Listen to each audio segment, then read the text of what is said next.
కాంగ్రెస్ పార్టీకి బలం కార్యకర్తలే అని ఏఐసీసీ అధ్యక్షుడు మల్లికార్జున ఖార్గే అన్నారు. పార్లమెంట్ ఎన్నికల్లో నేతలు కార్యకర్తలు కష్టపడి పనిచేయాలన్నారు. ఈడీ సిబిఐ దాడులు జరిగే అవకాశం ఉందన్నారు. ప్రజాస్వామ్యాన్ని కాపాడుకోవడానికి మనం కృషి చేయాలని తెలిపారు. మోదీ ప్రభుత్వం ప్రకటనలు తప్ప పనులు శూన్యమని వెల్లడించారు. మోదీ మాయమాటలు విని ప్రజలు మోసపోవద్దని కోరారు. తెలంగాణ ప్రభుత్వం పనితీరు దేశానికి ఆదర్శం కావాలన్నారు. 100 రోజుల్లో కాంగ్రెస్ ప్రభుత్వం హామీలను అమలు చేస్తుందని తెలిపారు. ये ऐसे मोदी जी सरकारी पैसे में हर जगह टेंट लगाते, भाषण करते, हर जगह जाते। अब भाई गुलबर्ग में आने की क्या जरूरत थी? वो कोई बड़ा शहर नहीं है, एक छोटा एक पार्लियामेंट, एक डिवीजन सेंटर है। तो ये काम हमेशा वो करते हैं, इसीलिए आपको होशियार रहना चाहिए। मोदी बहुत कुछ ऐसे आड़े लाइन लेकर चले जाता है. నరేంద్ర మోదీ తప్పుడు విధానాలతో ఎన్నికలు గెలిచే ప్రయత్నం చేస్తున్నాడు. ఈ మధ్యనే వారం రోజుల క్రితం గుల్బర్గా ఎయిర్పోర్ట్ లో ప్రభుత్వ ఖర్చుతో ప్రభుత్వ విమానంలో ల్యాండ్ అయి కేవలం 350 మందితో ఎయిర్పోర్ట్ లో షామియానా వేసి మీటింగ్ పెట్టాడు. ఇది మొత్తం ప్రభుత్వ ఖర్చుతో ఆయన వ్యక్తిగత ప్రచారం జరుగుతుంది. మన అందరం కూడా నరేంద్ర మోదీ ప్రచారంపై అప్రమత్తంగా ఉండాలని చెప్పి విజ్ఞప్తి చేస్తున్నాను. अंत में मैं ये कहूंगा, बूथ लेवल एजेंट्स मजबूती के साथ काम करना है. इसके लिए आपको रेवंत रेड्डी जी बताएंगे, वो खुद भी करेंगे, उनके मिनिस्टर्स करेंगे. उनके కార్యకర్తల శ్రమ వల్లే కాంగ్రెస్ అధికారంలోకి వచ్చిందన్నారు సీఎం రేవంత్ రెడ్డి. కార్యకర్తల కష్టం వల్లే తెలంగాణ సీఎంగా ఉన్నారని రేవంత్ రెడ్డి వెల్లడించారు. పదవి హోదా కాంగ్రెస్ కార్యకర్తలు ఇచ్చినవేనని అన్నారు. రాహుల్ గాంధీ పాదయాత్రతో కర్ణాటక తెలంగాణలో అధికారంలోకి వచ్చిందన్నారు. త్యాగం అంటే నెహ్రూ కుటుంబానిదే అని, ఇందిరాగాంధీ దేశం కోసం ప్రాణాలు అర్పించారన్నారు. 18 ఏళ్ల యువత ఈ రోజు ఓటు వేస్తున్నారంటే దానికి కారణం రాజీవ్ గాంధీ అని తెలిపారు. పదవులు త్యాగం చేసి ప్రజలలో ఉండి ప్రజల తరఫున కొట్లాడి మేధావి అయిన మన్మోహన్ సింగ్ను ప్రధానమంత్రిని చేసిండ్రు, ప్రణబ్ ముఖర్జీని రాష్ట్రపతిని చేసిండ్రు. త్యాగం అంటే రాహుల్ గాంధీది, త్యాగం అంటే సోనియా గాంధీది, మరణం అంటే వీర మరణం అంటే రాజీవ్ గాంధీది. ఈ దేశం కోసం ప్రాణాలు ఇవ్వడం అంటే, రక్తం దారబోయడం అంటే అది ఇందిరమ్మ త్యాగం. త్యాగం అంటే మేము, త్యాగం అంటే మా నాయకులు. ఈ దేశం కోసం ప్రాణాలు అర్పించిన పార్టీ కాంగ్రెస్ పార్టీ. ఈ దేశానికి స్వతంత్రం ఇచ్చిన పార్టీ కాంగ్రెస్ పార్టీ. 4 కోట్ల తెలంగాణ ప్రజలకు తెలంగాణ ఇచ్చిన పార్టీ కాంగ్రెస్ పార్టీ. నేను అడుగుతున్న మిత్రులారా, ఇవాళ భారతీయ జనతా పార్టీ నాయకులు మాట్లాడుతున్నారు, అఖండ భారత్ అంటున్నారు. అఖండ భారత్ కోసం 100 కోట్ల ప్రజల కోసం స్వతంత్రం కోసం ప్రాణాలు ఇచ్చినప్పుడు మీరెక్కడున్న నరేంద్ర మోడీ? మీరు కాదు కదా, కనీసం మీ పెంపుడు కుక్క అయినా ఈ దేశం కోసం త్యాగం చేసిందా అని నేను అడుగుతున్నా. ఈ దేశ స్వతంత్రం కోసం కొట్లాడింది కాంగ్రెస్, ఈ దేశానికి స్వతంత్రం తెచ్చింది కాంగ్రెస్, ఈ దేశం కోసం ప్రాణాలు ఇచ్చింది గాంధీ కుటుంబం. నేను అడుగుతున్న బీజేపీ నాయకులను, కాంగ్రెస్ దేశ స్వతంత్రం కోసం కొట్లాడిన రోజు మీరే పొయ్యిలో పడుకున్నారని నేను అడుగుతున్నా. ఇవాళ ఈ దేశ సమగ్రతను కాపాడడం కోసం ముష్కర్ల తుపాకీ తూటాలకు బలి అయిపోయి మానవ బాంబుల పేల్చులో వీర మరణం పొంది తెలంగాణ రాష్ట్రంలో నిర్వహించిన అసెంబ్లీ ఎన్నికల్లో మొట్టమొదటిసారిగా వయోవృద్ధుల కోసం ముందస్తు ఓటింగ్ నిర్వహించే విధంగా చర్యలు చేపట్టి మంచి విజయం సాధించిన ఎన్నికల కమిషన్ అధికారులను గవర్నర్ తమిళిసై అభినందించారు. కుకట్పల్లి జేఎన్టీయూ యూనివర్సిటీలో తెలంగాణ ఎన్నికల సంఘం ఆధ్వర్యంలో నిర్వహించిన 14వ నేషనల్ ఓటర్స్ డే సెలబ్రేషన్ కార్యక్రమంలో ముఖ్య అతిథిగా పాల్గొని ప్రసంగించారు. ఓటు హక్కు అనేది ఎంతో విలువైందన్నారు గవర్నర్ తమిళిసై. ప్రతి ఒక్కరూ దాన్ని సద్వినియోగం చేసుకుంటే రాష్ట్రంలో దేశంలో సుపరిపాలన అందుతుందని తెలియజేశారు. చాలా మంది యువత ఈ ఓటు హక్కుని వినియోగించుకోకుండా సెలవు దినాలు పాటించి వెకేషన్కు వెళ్లడం సరైన పద్ధతి కాదని విమర్శించారు. తెలంగాణ రాష్ట్రం వ్యాప్తంగా ఇప్పటి వరకు 3,26,00,000 మంది ఓటర్గా నమోదు కావడం జరిగిందని తెలిపారు. భారత రాజ్యాంగంలో ఓటు హక్కు అనేది ఎంతో కీలకమైన హక్కు అని సూచించారు. ఐటీ కంపెనీలలో ఎలక్షన్ రోజు హాలిడే ప్రకటించకపోతే తెలంగాణ ఎన్నికల కమిషనర్ వారితో మాట్లాడించే విధంగా చర్యలు తీసుకుందన్నారు. కానీ దానిలో కూడా చాలా వరకు ఐటీ ఉద్యోగులు ఓటు వేశారా అనే సందేహం కలుగుతుందన్నారు. ఇక నుంచి ఐటీ కంపెనీలు కూడా కంపెనీలోకి వచ్చేటప్పుడు తప్పనిసరిగా ఓటు వేసి వేలును చూడాల్సిందిగా కోరారు. Candidates, you fail to vote them. And another mistake we do, and Election Commission won't accept that, but I am dead against Nota. None of the above. Somebody is there to get your vote. You assess the candidates. You assess the candidates and you assess one among them, good among them. And if nobody, you find out, okay, you go for Nota. But the youngsters know they are not assessing the candidates at all. If I ask, because when the first girl came here, I asked, which is your constituency? She told. Which is your booth? I asked. She told. I am really congratulate her, because sometimes when we give the card, which is your constituency, they don't know.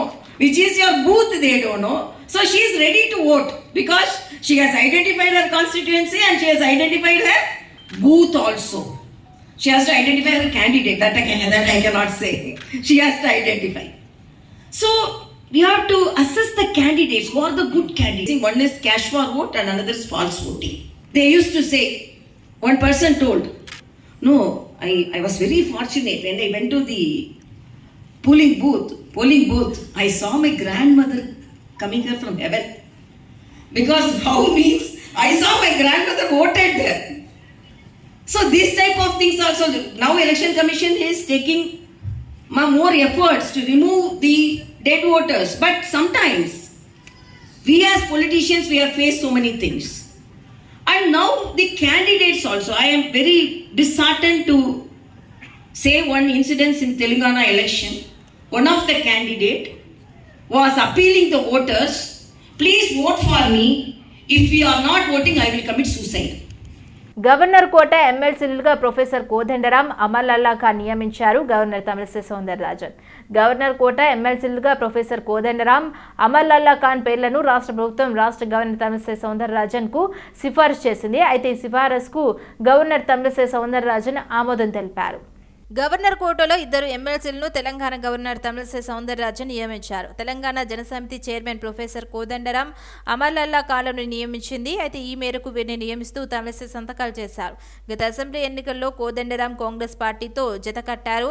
MLC కోట ఎమ్మెల్సీలుగా గత BRS ప్రభుత్వం దాసోజు శ్రావణ్, సత్యనారాయణ పేర్లను governor వద్దకు పంపించింది. కానీ వారికి అర్హత లేదంటూ governor Tamilisai తిరస్కరించారు.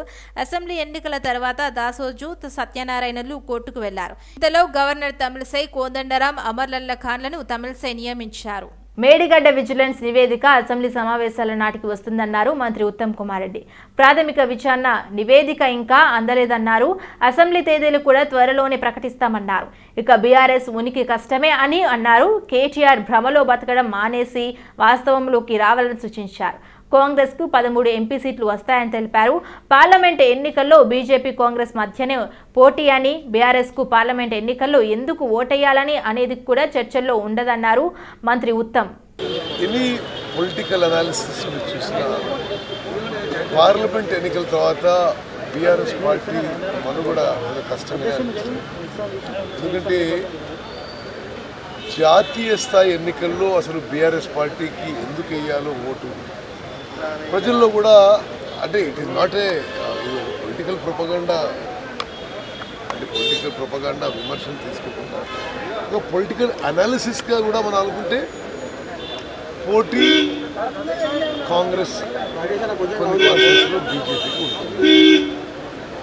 నాకు తెలిసి ఈ రాష్ట్రంలో ఏ పార్లమెంట్ కాన్స్టిట్యూన్సీలో కూడా బీఆర్ఎస్ పెద్దగా పార్లమెంట్ ఎన్నికల్లో పోటీగా ఉండదు అని చెప్పి అనిపిస్తుంది.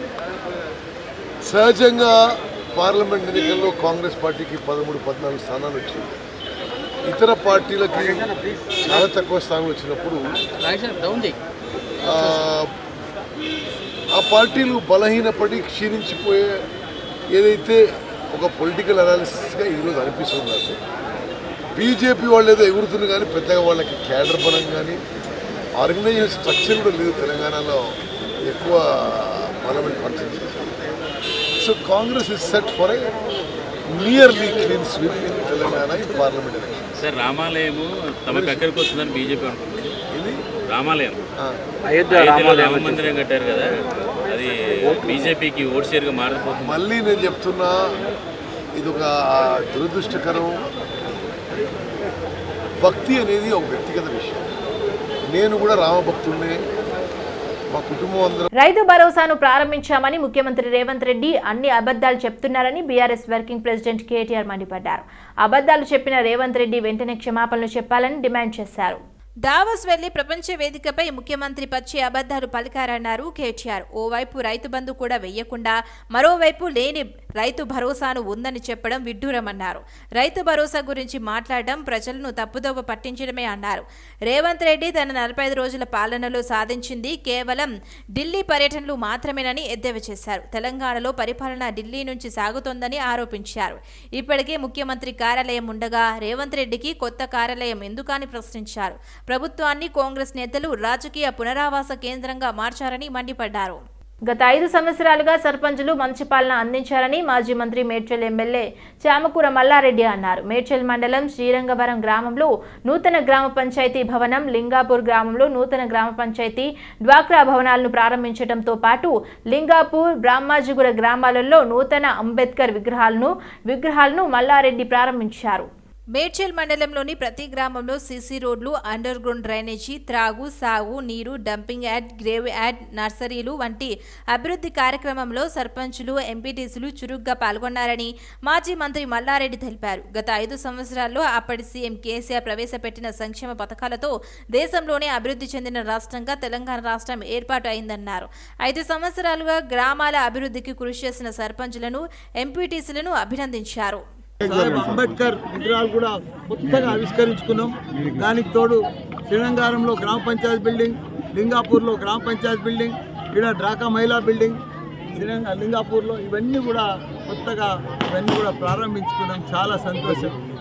గడిచిన 5 సంవత్సరాలు మా సర్పంచ్ కానీ, ఉప సర్పంచ్ కానీ, వార్డు మెంబర్లు కానీ, ఎంపీటీసీలు కానీ చాలా కష్టపడ్డారు. ఊర్లే నా మేడ్చల్లో 60 గ్రామాలు ఉన్నాయి, 61 గ్రామం ఉంది. 61 గ్రామాలు కూడా రోడ్డు లేని గ్రామం చేసేసారు. ప్రతి ఊర్లో కూడా రోడ్డు ఉన్నది. మట్టి అంట కూడా చేసారు. డ్రైనేజ్ కానీ, రోడ్లు కానీ, కరెంటు కానీ, తాగునీరు కానీ ఇవన్నీ కూడా బ్రహ్మాండంగా చేసారు సర్పంచులు.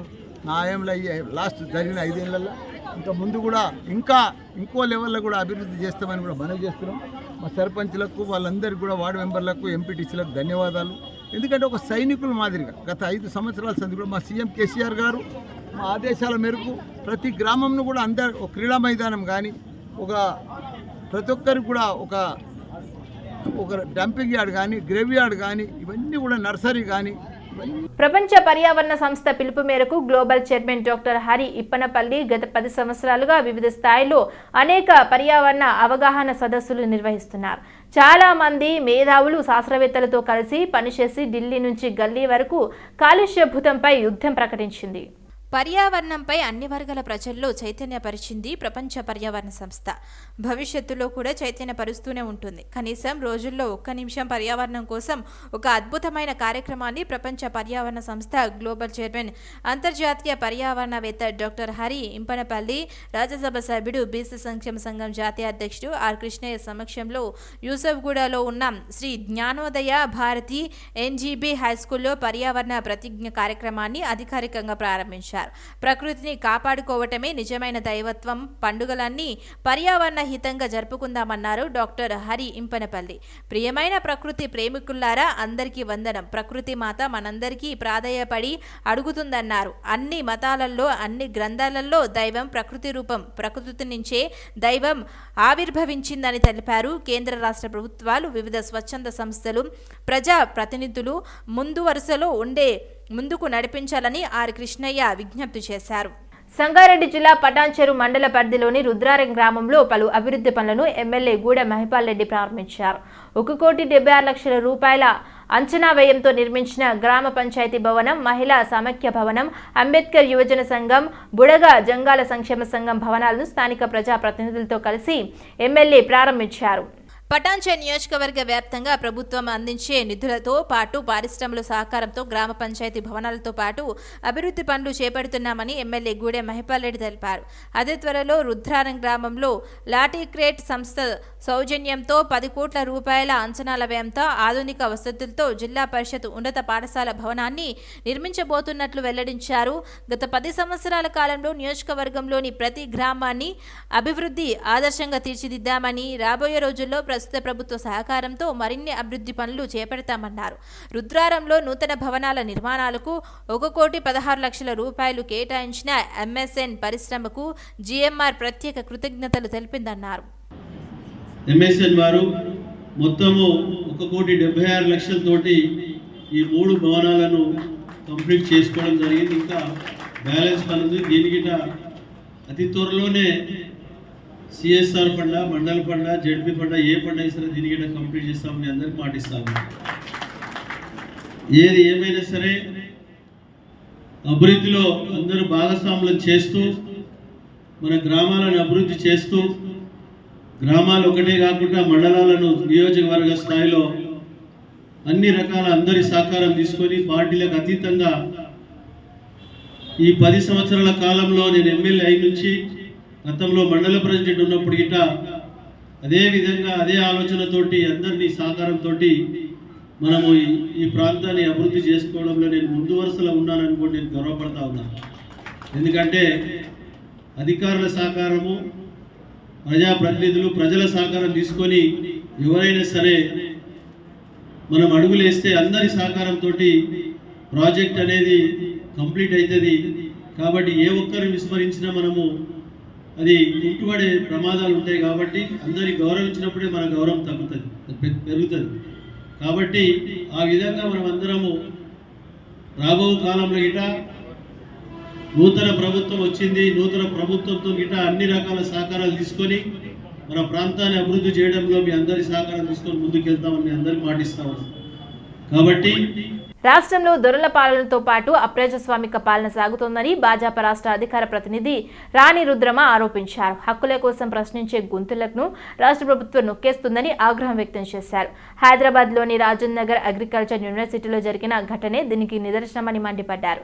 యూనివర్సిటీ భూమి కోర్టు కోసం కాకుండా వర్సిటీకే ఉండాలని డిమాండ్ చేస్తున్న ఏబీవీపీ రాష్ట్ర కార్యదర్శి ఝాన్సీని మహిళా కానిస్టేబుల్ జుట్టుపట్టి లాగడం అరాచకమని వ్యాఖ్యానించారు. ఈ ఘటనపై పూర్తిస్థాయిలో విచారణ చేపట్టాలని డిమాండ్ చేశారు. ఇవాళ రాష్ట్రంలో జరుగుతున్నటువంటి పరిస్థితులు చూస్తుంటే తెలంగాణ రాష్ట్రంలో ఏ దొరల పాలన అయితే పోవాలని అనుకున్నామో అదే దొరస్వామ్యమే ఇంకా నడుస్తోంది అనేటువంటిది అర్థమవుతోంది. ఏ అప్రజాస్వామిక వాతావరణం పోవాలే, పరిపాలన పోవాలే అని అనుకున్నామో అదే అప్రజాస్వామిక వాతావరణం కొనసాగుతున్నట్టుగా కనిపిస్తోంది. ధర్నా చౌక్ ను మూసేసి ఆందోళనలు చేయకుండా చేసి ప్రజాస్వామ్య ప్రశ్నించే గొంతుకలను ఏ ప్రభుత్వం అయితే పూర్తి స్థాయిలో నొక్కేసి ఇవాళ గొంతు లేకుండా చేసినారో అది పోయి ఇవాళ ప్రతి ఒక్కరికి కూడా హక్కులను, బాధ్యతలను గౌరవించేటటువంటి ప్రభుత్వం వస్తుందని మేం భావిస్తే ఇవాళ వచ్చినటువంటి ప్రభుత్వం కూడా అంతకు 10 రెట్లు ఎక్కువ హక్కుల కోసం పోరాటం చేసేటటువంటి వాళ్ళ గొంతు నొక్కేటటువంటి ప్రయత్నం చేస్తున్నారు. నిన్న హైదరాబాద్ లో రాజేంద్ర నగర్ యూనివర్సిటీలో, వ్యవసాయ యూనివర్సిటీలో జరిగినటువంటి ఒక ఘటన అయితే చాలా అమానవీయమైనటువంటి ఘటన. రంగారెడ్డి జిల్లా రాజేంద్ర నగర్ వ్యవసాయ విశ్వవిద్యాలయంలో ఏబీవీపీ విద్యార్థుల ధర్నా 16 రోజుకు చేరుకుంది. ప్రభుత్వం తీసుకొచ్చిన జీవో నెంబర్ 50ను తక్షణమే విరమించుకోవాలని విద్యార్థి నాయకులు డిమాండ్ చేశారు. అగ్రికల్చర్ యూనివర్సిటీకి సంబంధించిన 100 ఎకరాల భూమిని హైకోర్టు నిర్మాణం కోసం కేటాయిస్తూ ప్రభుత్వం ఇటీవల నిర్ణయించింది. ఈ మేరకు జీవో నెంబర్ 55ను జారీ చేసింది. ఈ నేపథ్యంలో సర్కార్ నిర్ణయాన్ని వ్యతిరేకిస్తూ ఏబీవీపీ నాయకులు జీవో నెంబర్ 55ను రద్దు చేయాలంటూ నిరసనకు దిగారు. ప్రభుత్వ నిర్ణయం పర్యావరణానికి ముప్పు అంటూ నినాదాలు చేశారు. తాము 16 రోజులుగా ఆందోళన చేస్తున్నా ప్రభుత్వం స్పందించడం లేదని ఆవేదన వ్యక్తం చేశారు.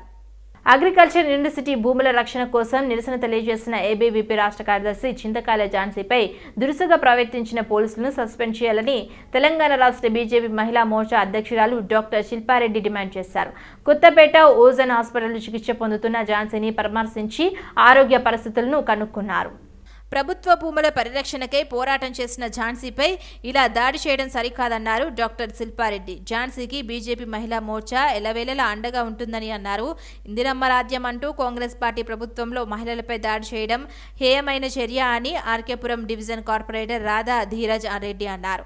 అగ్రికల్చర్ విద్యార్థులు నూతన వ్యవసాయ విధానాన్ని సృష్టించడానికి ల్యాబ్లో ఉండవని, భూమిపై సేద్యం చేసే వ్యవసాయ విద్యార్థులు నూతన పరిశోధనలు చేయగలుగుతారని, అలాంటి భూమిని హైకోర్టును కేటాయించవద్దని ఝాన్సీ డిమాండ్ చేశారు. సీఎం రిలీఫ్ ఫండ్తో ఎంతో మంది పేదలకు లబ్ధి చేకూరిందని ఎల్బీనగర్ ఎమ్మెల్యే సుధీర్ రెడ్డి అన్నారు. బాధిత తండ్రి కోటేశ్వరరావుకు 1,50,000 రూపాయలను ఎల్ఓసీ అందజేశారు.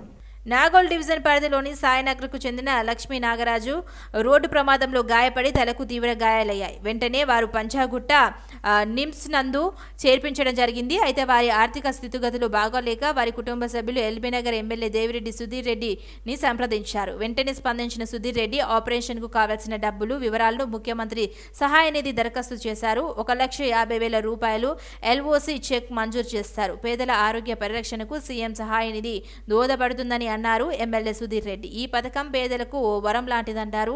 పేద ప్రజలకు నాణ్యమైన అధునాతన వైద్య సేవలను పెంపొందించేందుకు సీఎం సహాయ నిధి అండగా ఉంటుందని తెలిపారు. కర్మన్ ఘాట్ హనుమాన్ దేవస్థాన హుండీలు విప్పి లెక్కించారు. 40,71,412 రూపాయలు రాగా 229 అమెరికా డాలర్లు, 5 కెనడా డాలర్లు, 50 ఆస్ట్రేలియా డాలర్ల ఆదాయం వచ్చింది. హుండీ లెక్కింపులను ఈవో శ్రీనివాస్ శర్మ, సహాయ కమిషనర్ శేఖర్ ధర్మకర్తల సమక్షంలో చేశారు. ఈ కార్యక్రమంలో ఆలయ చైర్మన్ నల్ల రఘురామారెడ్డి, ధర్మకర్తలు మేక సురేందర్ రెడ్డి, అలాగే నారగోని శ్రీనివాస్ యాదవ్, చాతిరి మాధుసాగర్, గూడూరు మధుసూదన్ రెడ్డి, చీర తిరుమలేజ్, గోగిరెడ్డి అంజిరెడ్డి, చేగోని సురేష్ గౌడ్, మేకల యాదగిరి, బబ్బురి ఆనంద్ కుమార్ గౌడ్, బిల్లకంటి కిరణ్ కుమార్, ఎస్ శైలజ, ఆలయ అర్చకులు, సిబ్బంది, భక్తులు, union bank Karman ghat branch సిబ్బంది తదితరుల సమక్షంలో నిర్వహించారు. బోరబండ పిఎస్ పరిధిలోని దళిత స్టడీ సర్కిల్ ముందు జాతీయ జెండా ఆవిష్కరణ కార్యక్రమం 2 వర్గాల మధ్య నలుగుతుంది. గత కొన్ని సంవత్సరాలుగా బీఆర్ఎస్ నాయకులు జాతీయ జెండాను ఎగురవేస్తున్నారు. రేపు జరగబోయే రిపబ్లిక్ డే వేడుకల్లో జాతీయ జెండాను ఎగురవేస్తారని ఆసక్తికరంగా మారింది. దళిత స్టడీ సర్కిల్ ముందు గత కొన్ని సంవత్సరాలుగా బీఆర్ఎస్ నాయకులు జాతీయ జెండాను ఎగురవేశారు. రేపు జరగనున్న గణతంత్ర దినోత్సవ వేడుకలో జాతీయ జెండాను ఎగురవేసేందుకు ఏర్పాటు చేసిన ఇనప పోల్ను జీహెచ్ఎంసీ అధికారులు కిందకు దించారు. 2 రోజుల క్రితం కాంగ్రెస్ నాయకులు డివిజన్లో గణతంత్ర దినోత్సవ వేడుకలు ఘనంగా నిర్వహించేందుకు ఏర్పాట్లు చేయగా బోరబండ పోలీసులు కట్టెదిట్ట నడుమ పోలీసులను కిందకు దించారు. విషయం తెలుసుకున్న స్థానిక కాంగ్రెస్ నాయకుడు కార్పొరేటర్ సిఎన్ రెడ్డి, ఆయన అనుచరులు అక్కడకు చేరుకున్నారు. ఈ సందర్భంగా కొద్దిసేపు పోలీసులకు కాంగ్రెస్ నాయకులకు మధ్య స్వల్ప ఘర్షణ వాతావరణం ఏర్పడింది. రాజ్యాంగ నిర్మాత doctor BR Ambedkar study circle ముందు రేపు జాతీయ జెండా ఎగురుతుందా, ఇరు వర్గాల మధ్య నలిగిపోతుందా చూడాలి. తానక డివిజన్ నారాయణ కాలేజ్లో బీజేవైఎం ఆధ్వర్యంలో నమో నవమతదాత సమ్మేళన్ నేషనల్ ఓటర్స్ డే సందర్భంగా యువ ఓటర్ల సమావేశం నిర్వహించారు. ఈ సందర్భంగా నిర్వహించిన కార్యక్రమంలో యువ ఓటర్లు పెద్ద ఎత్తున పాల్గొన్నారు. దేశవ్యాప్తంగా 5,000 ప్రదేశాల్లో నమో నవమతదాత సమ్మేళనం నిర్వహిస్తున్నట్లు జేపీ నాయకులు మాజీ ఎమ్మెల్సీ రామచంద్రరావు తెలిపారు. కార్యక్రమంలో ప్రధాని మోదీతో వర్చువల్గా మాట్లాడడం జరిగిందన్నారు. దేశంలో జరుగుతున్న ప్రతి అభివృద్ధి కార్యక్రమం రాబోయే తరాల కోసమే అని చెప్పారు. మొట్టమొదటిసారిగా మీకు వచ్చే ఓటు హక్కును వినియోగించుకోవాలని సూచించారు. దేశవ్యాప్తంగా నేషనల్ ఓటర్స్ డే సందర్భంగా భారతీయ జనతా పార్టీ యువ యూనియన్లో బీజేవైఎం భారతీయ జనతా యువ మోర్చా తరఫు నుంచి దేశవ్యాప్తంగా 5,000 స్థానాల్లో నవ యువ మతదాత సమ్మేళన్ ఆ ఒక కార్యక్రమం చేయడం జరిగింది. శ్రీ నరేంద్ర మోదీ గారు భారతదేశ ప్రధానమంత్రి వారితో వీడియో కాన్ఫరెన్స్ ద్వారా వర్చువల్గా వారితో మాట్లాడడం కూడా జరిగింది. దాదాపు కొన్ని లక్షల మంది యువకులతో నరేంద్ర మోదీ గారు మాట్లాడుతూ మరి రాబోయేటటువంటి భారతదేశం ఇప్పుడు ఉన్నటువంటి యువ పీఢీకి సంబంధించినటువంటి భారతదేశం ఈ దేశంలో జరుగుతున్నటువంటి ప్రతి ఒక్క అభివృద్ధి కార్యక్రమం కూడా రాబోయే తరానికి వస్తుంది. కాబట్టి ఏ ఓటు హక్కు మీకు మొట్టమొదటిసారిగా రాబోతుందో దాన్ని వినియోగించుకుంటే దాని ద్వారా భారతదేశం యొక్క భవిష్యత్తు మీరు మార్చే వాళ్ళు అవుతారు. దాంట్లో ఒక భాగ్యస్వాములు కూడా అవుతారు. భారతీయ జనతా పార్టీ ప్రభుత్వానికి బిఎన్ రెడ్డి నగర్ డివిజన్లోని గాయత్రి నగర్లో కార్పొరేటర్ ముద్దు లచ్చిరెడ్డి పర్యటించారు. భూగర్భ డ్రైనేజీ పనులను కార్పొరేటర్ పరిశీలించారు. బిఎన్ రెడ్డి నగర్ డివిజన్ పరిధిలోని గాయత్రి నగర్ బ్యాంక్ కాలనీలో జరుగుతున్న భూగర్భ డ్రైనేజీ పనులను కార్పొరేటర్ మొద్దు లచ్చిరెడ్డి పరిశీలించారు. కాలనీలోని ప్రతి సమస్య త్వరలోనే పరిష్కారం అయ్యే విధంగా కృషి చేస్తామని హామీ ఇచ్చారు. ఈ కార్యక్రమంలో కాలనీ అధ్యక్షురాలు సరస్వతి, ప్రధాన కార్యదర్శి Upender, vice president Ravinder Gupta, joint secretary Madhu, Ramesh, కార్యవర్గ సభ్యులు పాల్గొన్నారు. చందానగర్లో మధ్యలో ఓ వ్యక్తి హల్చల్ చేశాడు. నడి రోడ్డులో నిలబడి రాళ్లు పట్టుకొని వాహనాలపై దాడికి యత్నించాడు. దీంతో అటుగా వెళ్లే వాహనదారులు ఇబ్బందులు పడ్డారు. ఇతరులు చొరవతో రోడ్డు పక్కకు తీసుకెళ్లారు. మందుబాబులు చేసే హడావిడి మామూలుగా ఉండదు. కిక్కు ఎక్కితే వాళ్ళు చేసే రచ్చ అంతా ఇంతా కాదు. నిజా ఎక్కిందా నిజాలు తన్నుకొస్తాయంటారు. మత్తు ఎక్కువైందా ఎక్కడి లేని ధైర్యం వచ్చేస్తుంది. ఆ కిక్కులో వాళ్ళు చేసే పనులు కొన్నిసార్లు నవ్వు తెప్పిస్తుంటాయి. మందుబాబులు చేసే హంగామాలకు సంబంధించిన వీడియోలు నిత్యం సోషల్ మీడియాలో చక్కలు కొడుతూనే ఉంటాయి. చందానగర్లో ఇలాంటి ఘటన చోటు చేసుకుంది. మద్యం మత్తులో ఓ వ్యక్తి హల్చల్ చేశాడు. రహదారిపై వెళ్లే వాహనాలపై రాళ్లతో దాడికి యత్నించాడు. దీంతో ట్రాఫిక్ జామ్ ఏర్పడింది. సంతోష్ నగర్లోని ఫార్మసీపై విజిలెన్స్ అండ్ ఎన్ఫోర్స్మెంట్ అధికారులు దాడులు నిర్వహించారు. డ్రగ్ అధికారి అనిల్ ఆధ్వర్యంలో దాడులు నిర్వహించి మెడికల్ షాప్ను క్షుణ్ణంగా తనిఖీ చేశారు. ఫార్మా మెడికల్ షాప్లో నిబంధనలు పాటించడం లేదని ఫిర్యాదులు రావడంతో తనిఖీలు చేపట్టారు విజిలెన్స్ అధికారులు. ఇక ఫార్మాసిట్ ద్వారా మందులు విక్రయించాల్సి ఉండగా ఫార్మాసిట్ లేదన్నారు. Stock register, labour licence, food licence, virtual వివరాలతో ఉండాల్సిన రిజిస్టర్లు సక్రమంగా లేవన్నారు. జెనరిక్ మెడిసిన్స్ వేరుగా విక్రయించాల్సి ఉన్నప్పటికీ అలా జరగడం లేదన్నారు. పలు రకాల మందులను గుర్తించామన్నారు.